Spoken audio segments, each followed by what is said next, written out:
Welcome back into the Alabama Football Report. Today we're taking a look at how Alabama can right the ship a little bit from a personnel loss perspective and use the portal to add depth and to help out your 2020 season, because not a huge surprise, several noteworthy players have left Alabama. They're in the portal, but you can still poach some decent players both now and later on in the spring, which we'll come back to later on, because we'll be here. We will have videos for you all off-season long on the Crimson Tide.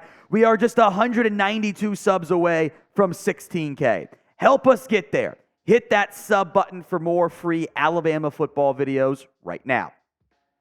First up, and it comes in an area of concern that you have, it is the cornerback room. Jabbar Muhammad, who visited Texas on Wednesday, is going to visit Alabama on Friday. He is the current number 1 ranked corner in the transfer portal per on 3, and this makes a lot of sense for the Crimson Tide, right? His head coach is now a member, or is the head coach at Alabama. The defensive staff didn't join the Huskies, or from the Huskies to the Crimson Tide, but you have the familiarity there, and you need corners again. Been a roller coaster offseason at the cornerback room. But Muhammad was a key starter for the Huskies. Allowed a 51.8% completion rate, only 465 yards, 2 touchdowns, 3 interceptions, 12 pass breakups. There was a lot of things that was going in the correct direction for the Huskies with Muhammad there. I would love to get him as a member of the Crimson Tide.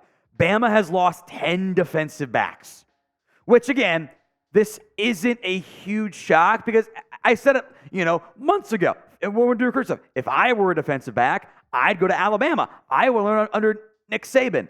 Well, now the reason that you went there is gone.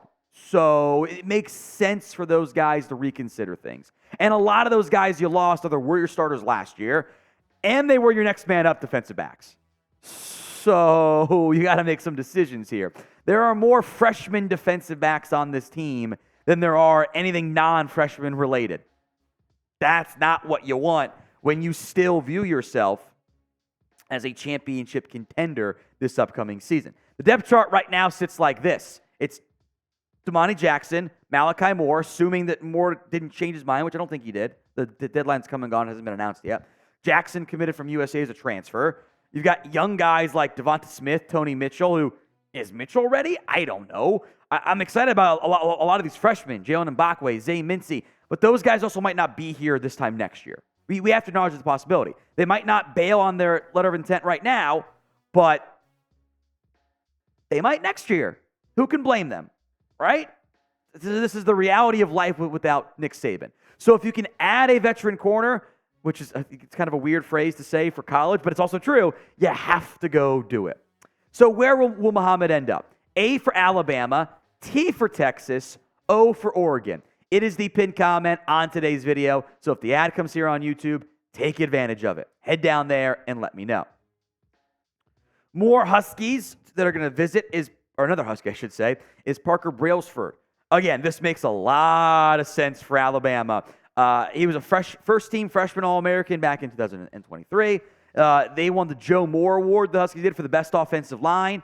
12 sacks in 15 games. It was very rare in which Michael Penix got moved off of his spot. Testament to how good that offensive line was. And I think if you can get a long-term answer at center, which is, I think, one of your biggest question marks now since Kaydn Proctor's in the portal too, getting that guy in makes so much sense. Plus, he knows the offense. That helps you. You want some guys that know the offense under Kalen DeBoer. He played 839 snaps at center, a couple of 100 at their 137, I should say, at right guard. He's your center. I thought just from a pure, numbers perspective, he was better than Seth McLaughlin was. It's an instant upgrade at center that you didn't really expect to have, because he would not be in the portal if it wasn't for Nick Saban retiring. Again, there's been a massive trickle-down effect in college football as a result. And right now, you don't have a center. James Brockermeyer played 28 snaps last season. He's played 37 in 2 seasons. He was the other Brockermeyer that you brought in. Fair or not, that's what it was from a recruiting perspective. So, what do you do? I would love, even more so than Muhammad, I think Brailsford would be a massive get for the Crimson Tide. So pick your center for me. PB for Parker Brailsford, or JB for James Brockermeyer. Go ahead and vote for me in the comments section. The offensive line is dicey all of a sudden because Kaydn Proctor, who may have been homesick, that kind of the rumor was going in before he transferred. You don't have a left tackle right now. You're in a little bit of a kind of a dicey situation from that perspective. It's just kind of uncertain overall. Maybe you can find a new left tackle, which I think would also be very, very helpful from that perspective. But you need something because you can't just roll it with this group where we don't even know who the center is.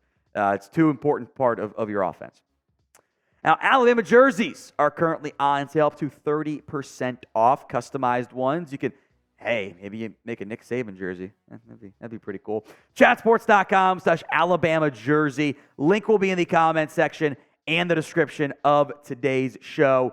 It's all via Fanatics, by the way, so the deals are through them. Go check them out. Up to 30% off, plus some, historic players, I'll call it, also available. All right, next up is the latest on Ryan Williams, who I do think you can find a way to keep. He canceled his visit with LSU, by the way. Still going to visit Texas and Auburn. In the same way that Nick Saban was so appealing to all those defensive pieces, especially at corner, I think to a lesser extent, to be fair, Kalen DeBoer should excite offensive players. Like his recruiting pitch is, look what I did at Washington. I took all these guys that weren't superstar, five-star recruits, and I made them into NFL draft picks. I had so much success at Indiana and Washington. Imagine what I can do with you at Alabama. So I do think there is a possibility that Ryan Williams is going to recommit and eventually pick Alabama. I will not rule that out. It is I'm not nearly as confident as I was back when this first stuff happened, and I was convinced he was going to be there anyway. But I do think it is still a possibility. And, we've talked about this whole, the recruiting stuff going on. And there's all these 2025 decommits. Of course. The staff is not worried about that right now. They'll have their chances. It does not matter what's going on for the 2025 class in January. Let's check in again in a month, in 2 months, 3 months, 4 months. Back when they're not trying to fill their staff and focus on the current guys on the roster and the 2024 class. Just not how it's going to work. So what is the percent chance that Ryan Williams ends up signing with Alabama? There's a real possibility still. I want to hear your thoughts too. Go vote for me in the comments section right now. Speaking of the 2024 class, 4-star edge rusher Noah Carter has been released from his NIL at Washington and will visit Alabama this upcoming weekend, which is significant because there's already predictions for that there. He's a 4-star recruit. He was 264 overall, the number 23 edge, a player that if you went to Alabama originally, you'd be excited about based on the recruiting rankings, which are, they're always kind of chaotic there. Number 5, playing the state of Arizona on top of that. The crystal ball prediction is already in for Alabama from 24/7 Sports for the Arizona High School Player of the Year. 11 sacks, also had 8 receiving touchdowns and 2 punt returns for touchdowns because, god damn, I love high school football. You're playing both ways. Your 4-star edge had 2 punt return scores. I love it. I love it, man. Washington and Louisville were his top 2, by the way, so I don't think you can rule out Louisville here as a potential threat as well. You're going to have some scholarship spots, I suspect, here. You're playing some weird numbers games right now that also might be sorted out in the spring that'll adjust things as well. But I do think trying to add a player who clearly wants to play for DeBoer is a good idea right now because the turnover and change is not done. You'll see some in the spring, I would bet. You'll see, especially if guys that aren't going to play big roles, okay, they're going to leave. That's how it always works anyway, plus the coaching change. You'll see some next year. Some of this current freshman class, you know what? I wouldn't blame them. Maybe they ride it out with Bama, see how they like life in Tuscaloosa, but the change is not over. So getting a guy like Carter, who in theory would be around for you for several years, makes a ton of sense for the Crimson Tide.